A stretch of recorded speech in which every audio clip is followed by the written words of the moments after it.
Well, good afternoon everyone and welcome to today's webinar in which we're going to be considering the topic of comprehension across both English and maths as well. I'm James Bowen, the Director of NHD Edge, which is the Union for Middle Leaders, and I'm going to be hosting this evening's webinar. I'm joined this evening by Nicola Romain and Louise Pennington. Nicola is the Professional Development Leader for English here at Oxford University Press, and Louise is the Professional Development Leader for Maths. Good afternoon to you both. Thanks James. So the topic in this webinar came about after OUSB spoke to over 200 teachers following this year's SATs tests. A large number of respondents to that raised comprehension and mathematical reasoning as being areas that children found particularly tricky. So during this webinar, the plan is we're going to explore both these topics and hopefully we'll offer some advice on how you can approach them in the classroom. But before we get started, I think it's probably worth mentioning as well that if you have any questions at all during the webinar, you can ask those by typing them into the chat box, which you should be able to see on the bottom right-hand side of your screen. Please do feel free to ask questions at any point you like during the seminar. We'll do our best to answer them if we have time at the end. I know we've got a lot to pack in, but if we have time, we'll try and look at some of those. If we don't get time, please don't worry. We'll also circulate a Q&A document after the webinar, so we'll try and cover some of those questions if we don't get a chance in today's session.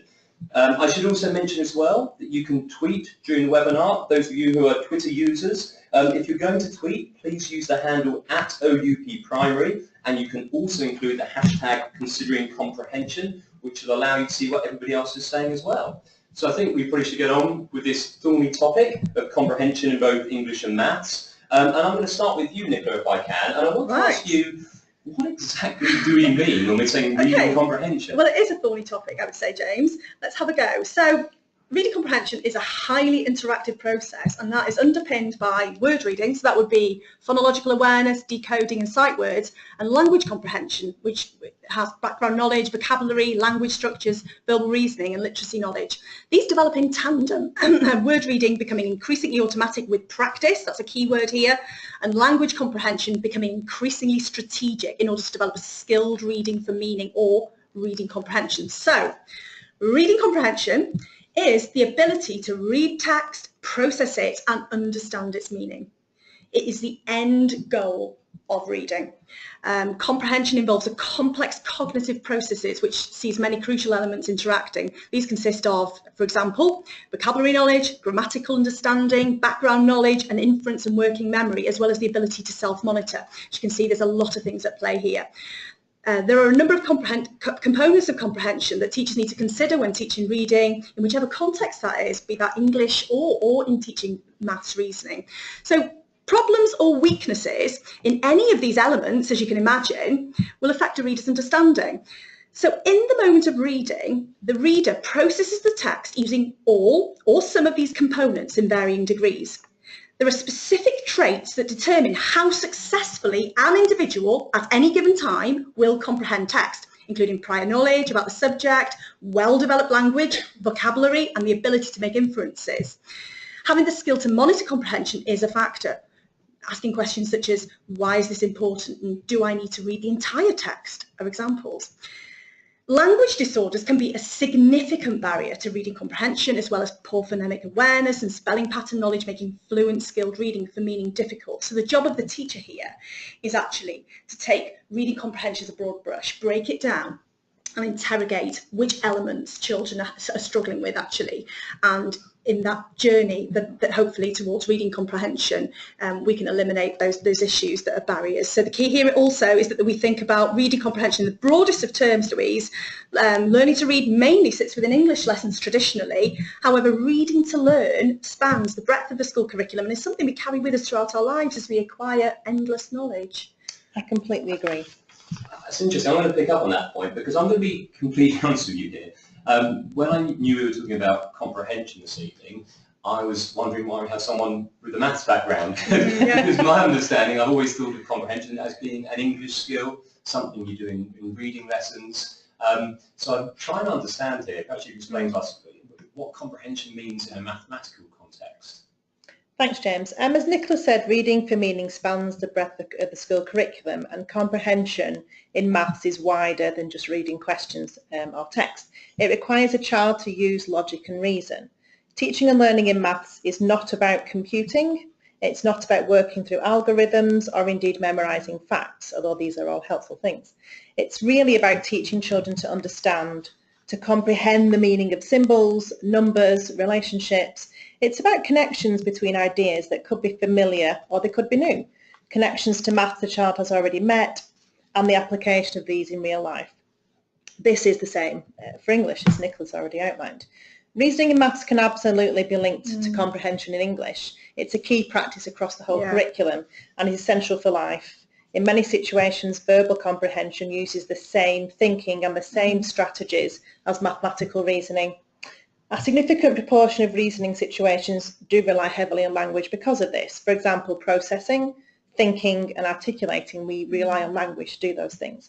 If we read and process information of any type in a problem accurately, think logically, which obviously relies on language in many contexts, formulate ideas and articulate them clearly, then this supports reasoning and deeper understanding.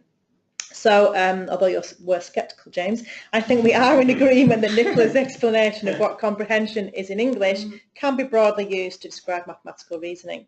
We could therefore view reasoning as comprehension in the context of maths, and it might be helpful to think of reasoning in this way for maths and English subject leaders.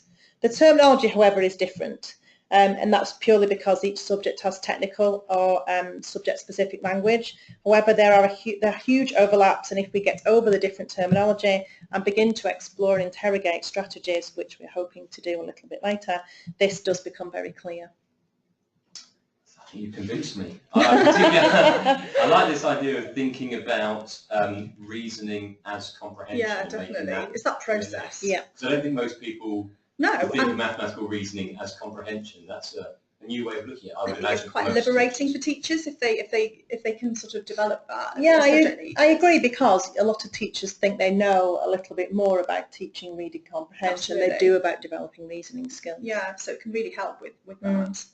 So, based on that, from a kind of subject leadership perspective, should we be thinking about this perhaps slightly differently, rather than the English leader working in isolation on comprehension, the maths leader working in isolation on developing reasoning skills in their school? Should there be more of a kind of joint approach, if you like, those leaders working together? And if so, how are we going to do that? Tell me what that would look like. I think you're absolutely right. The key thing here is to work together and consider comprehension across English and maths, and then probably across the whole curriculum.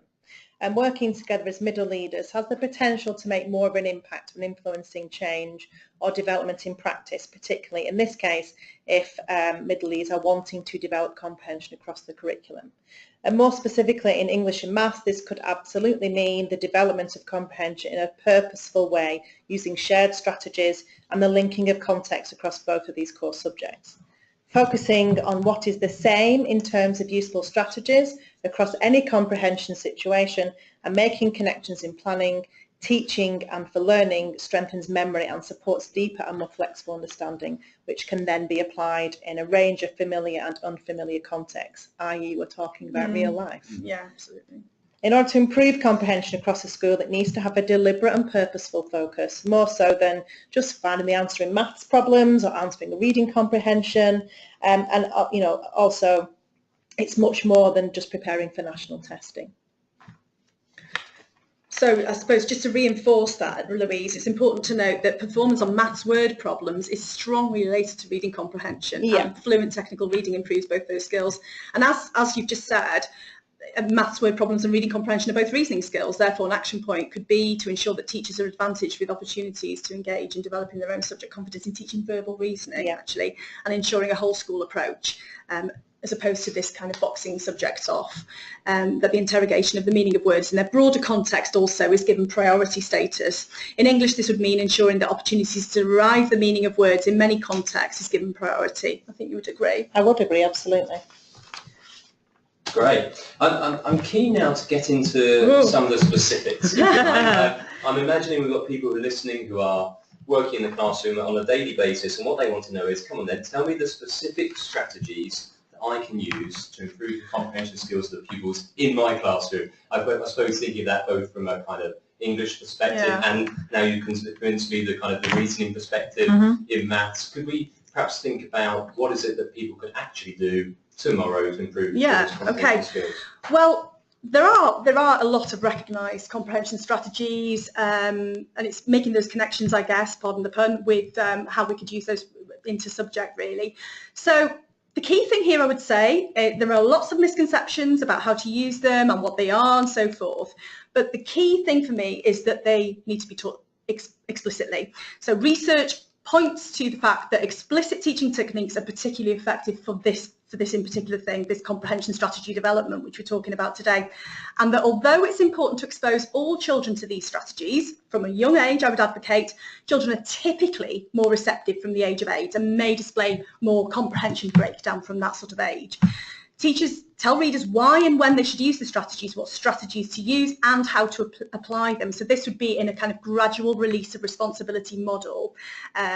Good guided reading actually is the perfect vehicle for teaching, modelling and applying comprehension strategies such as inference and deduction. And a recent EEF research paper, Improving Literacy in Key Stage 2, lists those recognised comprehension strategies and states clearly actually that these strategies should be described, modelled before pupils practice and use. There is extensive evidence to back this up in the study, and the study also states quite clearly that texts should also be carefully selected to support the teaching of these strategies.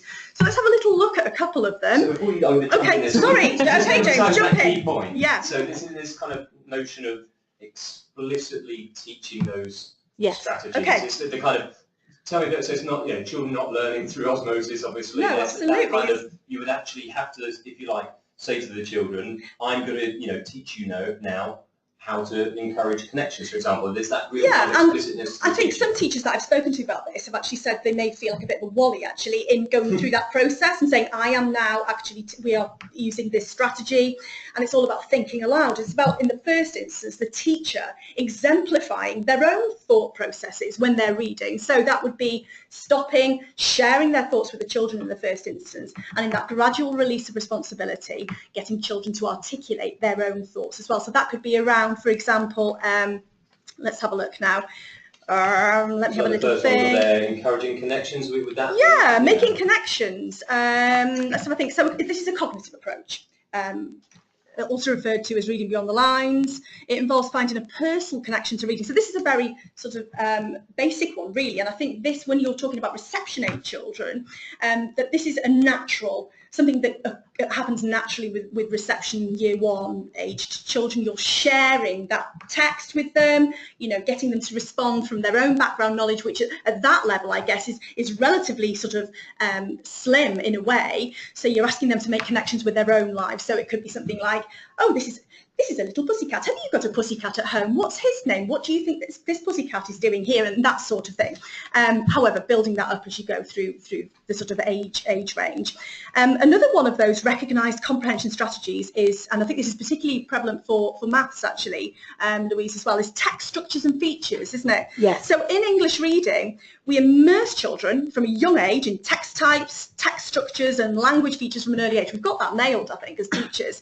If this is done effectively, children are armed with an internalised bank of features associated with different text types that they can draw upon when needed. How important is it? Sorry, in terms of the text types, I remember years ago teaching text types and wanting the children to know the names of different text types, being able to... Yeah, it certainly goes is beyond... That still important, I'm not sure. It's more about internalising those features. So it goes beyond, and actually it's very interesting that you should say that, because when we're talking about naming things, if we go back to the comprehension strategies broad brush, it's not about naming the strategies. I think we can draw sort of parallels with sort of a SPAG there as well. It's not about having a label, it's about actually internalising what that means to them and their development as a reader. So I know exactly where you're coming from, James. It's about identifying with those features so that then, for instance, children will recognise the common language used in traditional tales, for example, and the commonalities of plot.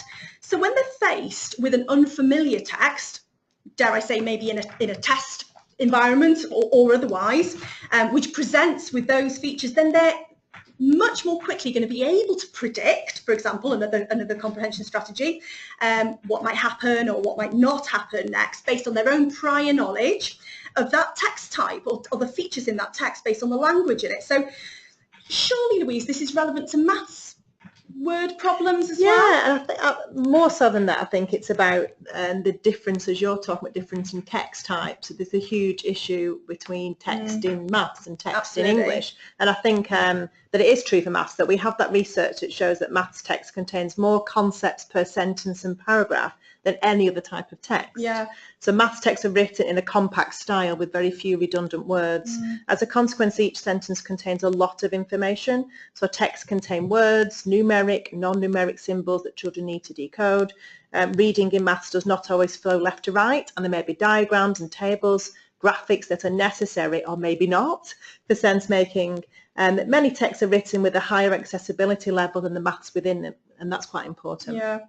Mean that the actual text is a barrier rather than the maths that the children are being asked to do. I think lots of teachers will find that, won't they? That problem where you think, I know the child can do the mathematics behind this, but the problem is I don't think they can understand the question. I think looking at the kind of the survey results, that was perhaps what was coming through slightly, that frustration teachers sometimes have in thinking, I know they've got the mathematical skills, I know that if I could take them through it step by step, they could do that, but they just don't understand what the questions require. No, and that goes back to what we were saying before, making connections. And I think the key thing there would be, what's the same and what's different here? So what's familiar to me in this particular thing?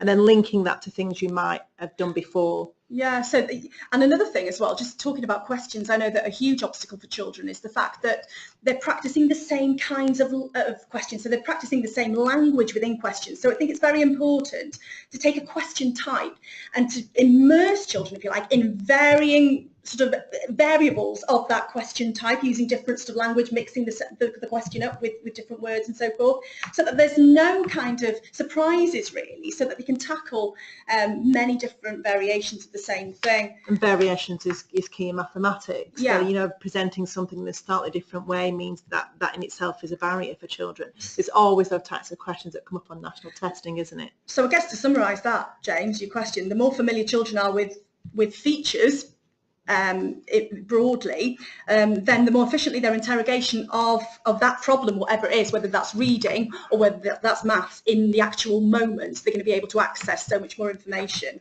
But should we talk about visualising? So visualising, so this is a sensory driven strategy, so readers form mental and visual images of the contents of text. So this can range from young children painting or drawing interpretations of what they see in their mind when they are read to at that level, possibly, to sort of more sort of complex interpretations going up into the sort of higher levels where children articulate their visual interpretation. Being able to connect visually allows for a better understanding with the text through emotional responses, actually. I completely agree, Nicola, and teachers do need to teach children to visualise, and that's what I think we're both saying here, that reading a story creates a visual image in our minds, and maths problems should do that too. When using visualising to help with reading comprehension, it's a good idea in terms of the maths problem to underline visual words, so the adjectives, to circle words that paint a picture and provide important information, and then use all that to draw a picture, so draw yourself a diagram. Visualising and drawing a picture is a helpful strategy because it provides a mental image which will help the children to see what the question is actually asking of them. This helps to break down a problem into easier and understandable parts and ultimately make sense of it. If a problem seems overwhelming at first glance, which, as James has said, that's quite common, spending time circling visual words and then drawing a picture of the problem can help make it less overwhelming. And if we just go back to reading comprehension, using visualisation for that in the kind of gradual release of responsibility model, then that would mean in the first instance the teacher actually articulating what their image in their mind is. Yes. Because obviously that could be something different for every single person in that guided reading group, and it's really that provokes very interesting discussion, which obviously is very important. And it's okay, it's important to tell the children that it's okay to have different representations because they're bringing their own background knowledge into that scenario. And I think what the thing we were thinking about here wasn't as well as what supports visualisation. So thinking about, you were mentioning graphic organisers and so there are many graphic organisers that you can use, and some there are misconceptions around these as well. However, going back to the reading journal is a really good kind of tool to kind of collect the children's graphic interpretations of what they're reading, really. Yeah. That can take many different forms, from the simple picture, the illustration, the drawing. I mean, when I was in primary school a long time ago, we did that all the time. You know, go and draw what you've just read, or go and draw what I've just read to you. And I think there's been a kind of a lull really in education where those kind of things have been sort of missed or lost, really. However, they're so important that children's understanding of what they're actually reading, and as I said earlier on, that is the end goal of reading. And those completely apply to maths. So you could use your Freya and Venn diagrams as graphic organisers in a maths context.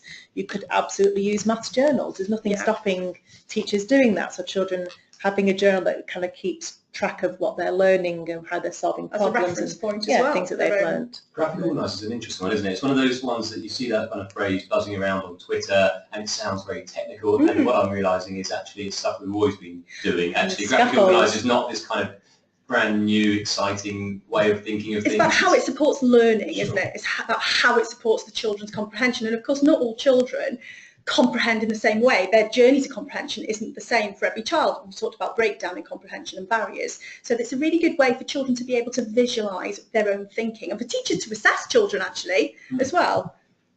I'm just looking now because we've identified those kind of top three. As you said, there's a whole load, isn't there, that kind of EEF have pointed to. I just looked at those other six. If there's anything particular that important you want to say, I mean, I know we haven't got lots of time, so we would love to speak about these more. But if we just look through those six, if there's any that particularly jump out, you want to kind of add anything more in. So we've got about monitoring pupils' comprehension and awareness. Encouraging children to ask questions, always a critical one, I guess. Key across both maths and English and curriculum. And this comes back to discussion as well. Discussion is absolutely pivotal to all of the comprehension strategies. But, you know, to solidify their understanding when reading children, they need to inquire and develop their own opinion. But and I think it's really important for children to know that there isn't always a right answer to a question. You know, there's lots of variables here as well, and that every child's opinion or answer or question is valued, really. Also, what's really important with questioning is that we scaffold that. You know, not all children have got the vocabulary and the language in order to be able to answer our questions effectively and efficiently, and it's really important to scaffold so there's something their about responses. The teacher modelling how to answer. Absolutely. And actually explicitly teaching the children how to structure the answers. Is that fair? Yeah, and kind of, you know, what do you think? Tell me a little bit more about that. Or do you agree with that? If not, why? You know, just sort of encouraging that all the time, so that you don't just kind of leave them hanging out there, really, you know, with sort of lots of expectations. You need to, it's that gradual release thing again. And I think there's lots of scaffolds and sentence starts you can use that are appropriate in both maths and English. And I also think that if you expect that routinely from children over time, then it develops and it embeds, absolutely. I'm going to have to move us on. Time is against us here. I think probably there'll be plenty more to say. This could have been, each one of those bullet points could have been a whole webinar in itself. But I think following on from this session, there's going to be stuff in the Q&A papers that will go out afterwards, which hopefully will signpost people if they want to find out a bit more. But that's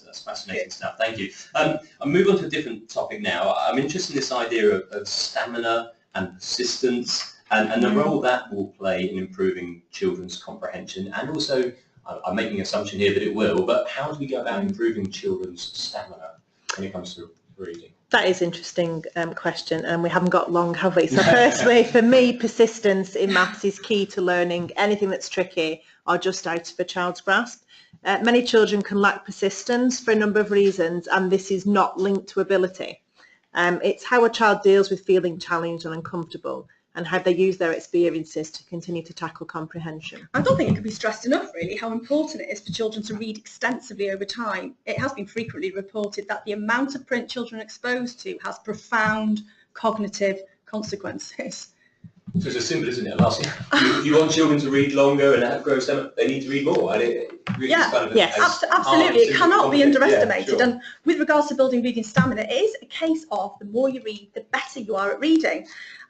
Reading practice is considered to be an influencing factor as well as language comprehension, deriving from life experience, which enhances reading comprehension as it increases the ability to understand and arrive at meaning when reading new content. So the more experiences children have got of, again, text types and features and books in general and words, then the more sort of proficient they are at accessing those things, really. So, of course, in practical terms, we know that there are many barriers to children reading extensively over time. So children whose parents, for example, read to them at home, they're at an advantage, we know that, but all teachers know that engaging parents is a really tough battle.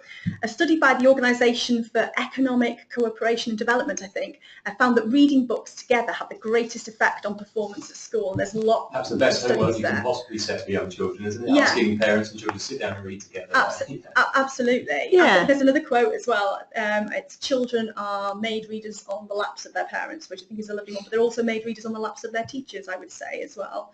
Yeah, I find this really interesting because there's numerous research studies which show the effects of parent views around mathematics on their own child's performance in the subject. And many parents speak openly about their own mathematical experience as a child, and some of these could be negative. And they can easily pass on that negativity around maths to their children without realising this. Yeah. One really interesting study actually showed that a mother expressing negative views around maths specifically to a daughter has an immediate and measurable effect on her progress and attainment. So that's measurable. Yeah, absolutely. Sharing that with parents. It is, I think. The impact this can have. And I think we have a lot of people who will say that they're not as good at maths as they are at reading. It's more socially acceptable. And I think we've got to think about that, the impact of that actually on children. I'm going to push us on. I'm really sorry because we are really running out. And I don't want to run out of time to talk about this idea of metacognition. Yes. Because I know we said we're going to talk about that. So, interested. That's so much to say, James. and the good news is I'm going to give you each 1 minute to talk about That's fine. We can manage that. Off you go. Well, I think we did speak about this in our last webinar, so if you do want some more information, not that we're trying to plug our previous discussions, but we did speak about it a lot more. And I suppose if I just kick things off by saying that metacognition is an awareness and understanding of one's own thought processes. So really it's about thinking, knowing how you learn best and being able to articulate this. So it's things we've covered already in terms of, it's very closely linked to reasoning and of course to comprehension, and the use of metacognition in situations that need deeper thinking is absolutely crucial. So thinking about thinking, it is actually the umbrella under which all of the other recognised reading comprehension strategies sit. We've discussed some of those strategies, the ones good readers use earlier on in this webinar. Louise referred to articulated thinking earlier on. So there is 30 years worth of research which points to the fact that thinking aloud, which is a metacognitive strategy, is a highly effective teaching and learning tool which makes the implicit explicit. So good readers use metacognitive strategies to think about and have control of their reading before reading. That would be to clarify their purpose for reading and preview the text. During reading, they might monitor their understanding, adjusting their reading speed to fit the difficulty of the text and fixing any comprehension problems that they have. And after reading, they check their understanding of what they've read. So actually, just to summarise there, it is in the moment of reading that good readers make those critical decisions so that they acquire a clear understanding of the text as they read. The key thing here is, again, it's explaining that to the children, that they won't, you don't naturally get born with these metacognitions, because we have to explain the things you've just said about monitoring your reading as you go. We have to. Well, reading is a learned skill. It's not something that we're born with. It's not like learning to walk or having to eat. It's something that we need to be taught. I think for me, just to finish, imagine if we routinely used guided reading techniques for mathematical problem solving. Absolutely. That's a good place to finish. And you've done incredibly well at sticking to your 1 minute each. I'm afraid we have run out of time, sadly, so we haven't actually got time to do any questions, but do look out for that Q&A sheet that's coming through, because any questions that do come, we can answer those afterwards. If you'd like more information about the SATS feedback that obviously the University Press has received from teachers, or if you want access to the free tools and support they're offering, you can head to their website. That's www.oxfordprimary.co.uk/next steps. So from all of us here, thank you ever so much, and we will see you next time. Thank you, James. Thank you very much.